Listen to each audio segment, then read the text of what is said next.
Ça a démarré tôt, comme beaucoup de musiciens professionnels. J'ai commencé la musique à 7 ans. Et j'ai pratiqué tout de suite le saxophone. Et en France, on a une grande tradition de saxophone classique. Donc, du coup, on est assez vite repéré, aiguillé et formé. Donc voilà, depuis, ça m'a jamais quitté.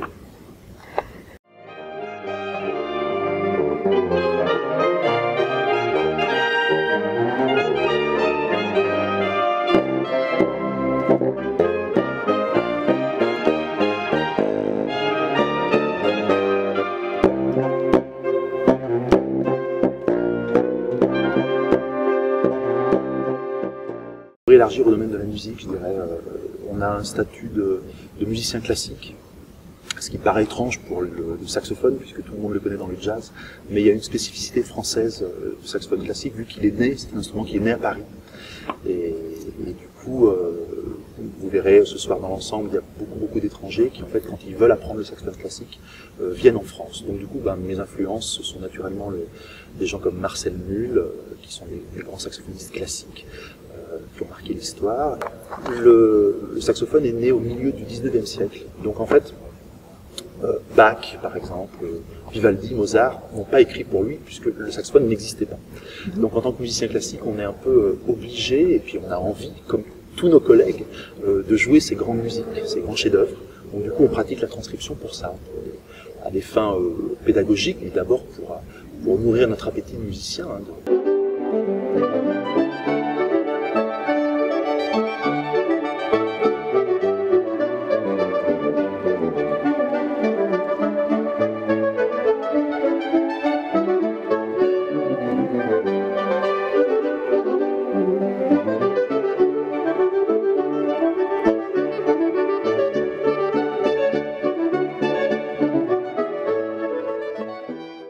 Alors l'Artisanat furieux, c'est un poème de René Char, qui est le titre d'une pièce de Pierre Boulez, et c'est une pièce qui a marqué vraiment le paysage français, culturel français, musical français, dans les années 50.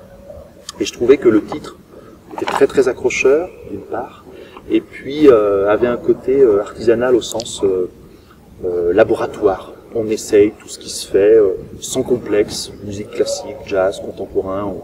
Enfin voilà, on est sur le terrain, on met les mains dans le cambouis, et voilà, l'artisanat furieux, ça me paraissait assez approprié historiquement et puis poétiquement, métaphoriquement. D'abord pour les étudiants, c'est extraordinaire, parce que c'est vrai que les nationalités changent, les musiciens, les étudiants restent à peu près 2, 3, 4 années dans la classe, donc ça tourne. Ils sont 15. Là, ce soir, vous avez quelques Français quand même. Enfin, il y a 3 Français, pour être honnête. Il y a 3 Français, il y a des Espagnols, Japonais, Coréens, Arméniens, Ukrainiens, Slovènes. Voilà, on accueille des gens un peu partout dans le monde. Alors, ce que ça leur apporte, c'est d'abord l'enrichissement mutuel, la découverte des différentes cultures. Le langage aussi, parce qu'ils apprennent tous à parler français. Ils parlent entre eux en français. Et l'apprentissage de la langue est assez lié à l'articulation instrumentale. C'est-à-dire que la musique française se joue aussi parce que le français se parle d'une certaine manière. C'est valable pour toutes les nationalités. Du coup, ils apprennent notre langue en même temps qu'ils apprennent l'instrument. Et voilà, ils sont vraiment tous super. Je veux dire que j'ai beaucoup de chance.